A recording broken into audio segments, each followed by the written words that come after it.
പ്രതീക്ഷ അതിശക്തമായ ഒരു മഴ പെയ്തു, അത് തോർന്നിട്ടുണ്ട്.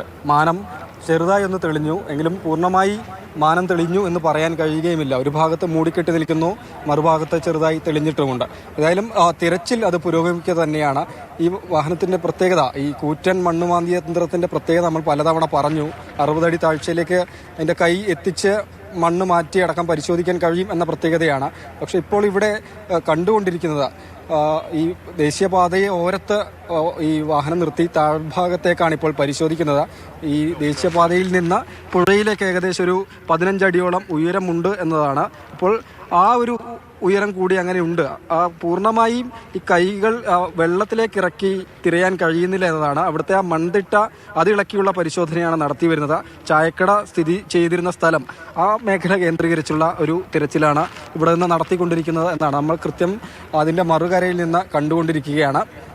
അപ്പം ഇന്ന് രാവിലെ മുതൽ നാവികസേനയുടെയും NDRFിൻ്റെയും ഒക്കെ സംഘം അവരുടെ റഡാർ ഉപയോഗിച്ച് സേനാംഗങ്ങളും അവരുടെ റഡാർ ഉപയോഗിച്ച് കേന്ദ്രീകരിച്ചുള്ള പരിശോധന നടത്തിയതും ഇപ്പോൾ ഈ മണ്ണ് മാറ്റിക്കൊണ്ടിരിക്കുന്ന സ്ഥലത്ത് തന്നെയാണ്. മണ്ണ് ഇങ്ങനെ പൂർണ്ണമായി നേരത്തെയൊക്കെ ഉണ്ടായിരുന്നതുപോലെ മറ്റു മണ്ണുമാന്തി യന്ത്രങ്ങൾ നടത്തിയതുപോലെ പൂർണ്ണമായും മണ്ണ് മാറ്റുന്ന പ്രവൃത്തിയല്ല. അതായത് ഒരു സ്ഥലത്ത് നിന്ന് എടുത്ത് പരിശോധിക്കുക, അവിടെ നിന്ന് വിട്ട് തൊട്ടടുത്ത സ്ഥലത്തേക്കായി പോവുക. അതായത് ഒരു ലോറിയുടെ വലിപ്പം അത് കണക്കാക്കി ആ വിധത്തിലാണ് മണ്ണ് നീക്കിക്കൊണ്ടിരിക്കുന്നത്. അതിനുള്ളൊരു സാധ്യതയാണ് തേടിക്കൊണ്ടിരിക്കുന്നത്. പക്ഷേ നിരാശ തന്നെ ഫലം എന്ന് ചുരുക്കി പറയേണ്ടതായി വരും. കാരണം അനുകൂലമായ ഘടകങ്ങളൊന്നും തന്നെ ലഭ്യമാകുന്നില്ല എന്നതുകൂടിയാണ്. 11:45 കൂടിയാണ് ഇതിന് നിശ്ചിത ദൂരമാണല്ലോ, നിശ്ചിത അകലമാണല്ലോ ഈ യന്ത്രത്തിന്റെ ആ കൈക്ക് ഉള്ളത്. അപ്പോൾ ഈ ഒരു ഇത്രയും തിട്ട കവർന്നിരിക്കുന്ന ഒരു ഉയരമുണ്ട്. ഏതെങ്കിലും തരത്തിൽ ഇത് നദിക്ക് സമാനമായിട്ടുള്ള ഒരു പ്രതലം ആയിരുന്നുവെങ്കിൽ അതിവേഗം കാര്യങ്ങൾ എളുപ്പമായിരുന്നു.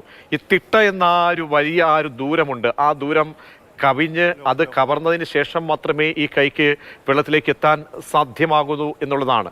അപ്പോൾ ഒരുപാട് വെല്ലുവിളികളുണ്ട്, പ്രതിസന്ധികളുണ്ട്. കാരണം മണിക്കൂറുകൾ ഓരോന്നോരോന്നായി ഇങ്ങനെ ഘടികാരത്തിൽ ആകാംക്ഷയുടെ പ്രതീക്ഷയുടെ ഘടികാരങ്ങൾ നീങ്ങിക്കൊണ്ടേയിരിക്കുകയാണ്. അപ്പോൾ സമയം വളരെ പ്രധാനപ്പെട്ടതാണ്. രാത്രിയിൽ തിരച്ചിൽ അത് MLA ഒരു പ്രതീക്ഷ പ്രകടിപ്പിക്കുമ്പോഴും അത് സാധ്യമാകുമോ?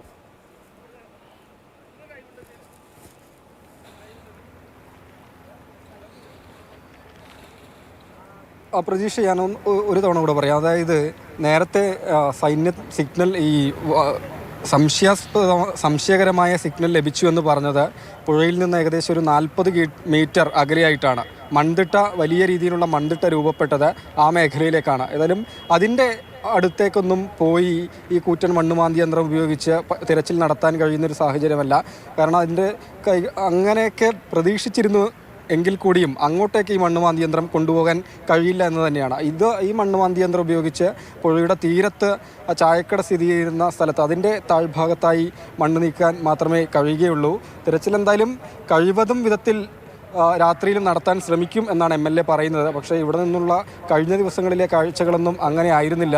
ഇന്നലെ വൈകിട്ട് 5 മണിക്ക് തിരച്ചിൽ നിർത്തി. മിനിഞ്ഞാന്ന് 7 മണിയോടുകൂടി തിരച്ചിൽ അവസാനിപ്പിച്ചു. അതായത് ഈ സ്ഥലത്തിൻ്റെ പ്രത്യേകത തന്നെയാണ് അതിന് വെല്ലുവിളി. ജിയോഗ്രഫിക്കൽ ഘടന തന്നെയാണ് വെല്ലുവിളിയായി നിൽക്കുന്നത്. ശക്തമായ മഴ തുടരുന്ന സാഹചര്യത്തിൽ മണ്ണിടിയാനുള്ളൊരു സാധ്യതയൊക്കെ, വീണ്ടും ഇടിയാനുള്ള സാധ്യതയൊക്കെ ജിയോളജി വിഭാഗം മുന്നറിയിപ്പ് നൽകുന്നുണ്ട്. അതുകൊണ്ട് രാത്രി ഏത് വിധത്തിലാണ് രക്ഷാദൗത്യം, രാത്രി ഉണ്ടാകുമോ എന്നൊന്നും ഈ ഒരു ഘട്ടത്തിൽ പറയാൻ കഴിയില്ല. അങ്ങനെ ഒരു സാധ്യത ഉണ്ടാകാനുള്ളൊരു സാധ്യത കുറവാണ് എന്ന് മാത്രം പറയാൻ കഴിയും. കഴിഞ്ഞ ദിവസങ്ങളിലൊക്കെ അങ്ങനെയാണ് കണ്ടത്. കാരണം ഈ രക്ഷാദൗത്യത്തിൽ ഏർപ്പെട്ട് നിൽക്കുന്ന ആളുകൾക്ക് ഈ മണ്ണിടിച്ചിലൊക്കെ ഉണ്ടായി കഴിഞ്ഞാൽ അപകടം സംഭവിക്കാനുള്ളൊരു സാധ്യതയുണ്ട്. അതുകൊണ്ടാണ് രാത്രി തിരയാത്തതെന്നാണ് അവർ വിശദീകരിക്കുന്നത്. അതുകൊണ്ട് MLA രാത്രി ഉണ്ടാകുമെന്ന് പറയുന്നുണ്ടെങ്കിലും രാത്രി ഉണ്ടാകുമെന്ന് നമുക്ക് ഉറപ്പിച്ച് പറയാൻ കഴിയില്ല. വെളിച്ചക്കുറവും രാത്രിയിൽ വെല്ലുവിളിയായി നിൽക്കുന്നൊരു കാര്യം തന്നെയാണ്. ഈ വിധത്തിലൊരു ദുരന്തം മുഖത്ത് രാത്രിയിലും തിരച്ചിൽ നടത്തണമെങ്കിൽ ലൈറ്റിന് വലിയ സംവിധാനം തന്നെ ഒരുക്കേണ്ടതായിട്ടുണ്ട്. അങ്ങനെയുള്ളൊരു സൂചനകളൊന്നും നിലവിൽ ഇവിടെ നിന്ന് ഇല്ല എന്ന് തന്നെയാണ്. അപ്പം നാവികസേന ഈ കനത്ത മഴ പെയ്തതുകൊണ്ട് തന്നെ പുഴയിൽ നിന്ന് NDRFിൻ്റെയും നാവികസേനയുടെയും സംഘാംഗങ്ങൾ ഇപ്പോൾ കരയിലേക്ക് കയറി എന്നതാണ്. പുഴയിൽ ശക്തമായ കുത്തൊഴുക്കാണ്. ഒരിക്കൽ പോലും അവർക്ക് പുഴയുടെ ആഴത്തിലേക്ക് ഇറങ്ങി തിരച്ചിൽ നടത്താൻ കഴിഞ്ഞിട്ടില്ല എന്നതാണ് എടുത്തു പറയേണ്ട ഒരു കാര്യം. കാരണം ശക്തമായ അടിയൊഴുക്ക് നിലനിൽക്കുന്ന സാഹചര്യത്തിൽ പുഴയിലിറങ്ങുക സാധ്യമല്ല എന്നാണ് അവർ പറയുന്നത്. ഇനി ഈ തിരച്ചിൽ കൂടുതൽ ഊർജിതപ്പെടാൻ നാളെ ഈ ഡ്രോൺ ഉപയോഗിച്ച് IBOD സംവിധാനം എത്തുമെന്നാണ് അറിയിച്ചിട്ടുള്ളത്. റിട്ടയർഡ് മേജർ ജനറലിൻ്റെ നേതൃത്വത്തിലുള്ള ദൗത്യസംഘം വരുന്നുണ്ട്. അതുകൂടി പ്രതീക്ഷയുടെ ഒരു കണികയാണ്.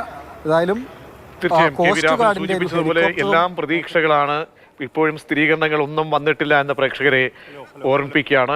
പ്രതീക്ഷിക്കാം നമുക്ക്. അങ്ങനെ 9ാം നാളും ആ പ്രതീക്ഷയുടെ നാളുകൾ അത് പിന്നിട്ട് പോയിക്കൊണ്ടേയിരിക്കുമ്പോൾ നമ്മൾ ഈ കണ്ടതുപോലെ കാണിക്കുന്നത് പോലെ തന്നെ ഒരുപാട് വെല്ലുവിളികൾ ഈ പുതിയ നമുക്ക് കേൾക്കുമ്പോൾ ഇതാ പുതിയ യന്ത്രം അത്യാധുനികമായിട്ടുള്ള ബൂം എക്സ്കവേറ്റർ എത്തിച്ചു കഴിയുമ്പോൾ നമ്മൾ മനസ്സിലാക്കേണ്ടത് അവിടുത്തെ ഭൂപ്രകൃതി അത് ഒരുപാട് വെല്ലുവിളികൾ നിറഞ്ഞ ഒരു ഘട്ടമാണ്. പരിശോധനയ്ക്കായി ഒരു തിട്ടയിൽ കയറ്റുന്നതുകൊണ്ടാണ് ഈ വാഹനത്തിൻ്റെ ഈ കൈകൾ ഇത്രയും ദൂരമുണ്ട് എന്ന് നമ്മൾ പറയുന്നുണ്ടെങ്കിലും ആ കൈകൾ പതിക്കുന്നത് പോലും വളരെ പ്രയാസപ്പെട്ടുകൊണ്ടാണ്. അതിൻ്റെ ആ വെള്ളത്തിൻ്റെ ആ നിരപ്പിൽ പോലും അവിടെ രൂപപ്പെട്ടിരിക്കുന്ന ഇടിഞ്ഞ് പതിച്ച ആ മണ്ണ് നീക്കാൻ കഴിയുന്നുള്ളൂ. വളരെ കുറഞ്ഞ അളവിലാണെന്ന് മനസ്സിലാക്കണം. അപ്പോൾ സമയങ്ങളിങ്ങനെ നീങ്ങിക്കൊണ്ടേയിരിക്കുകയാണ്.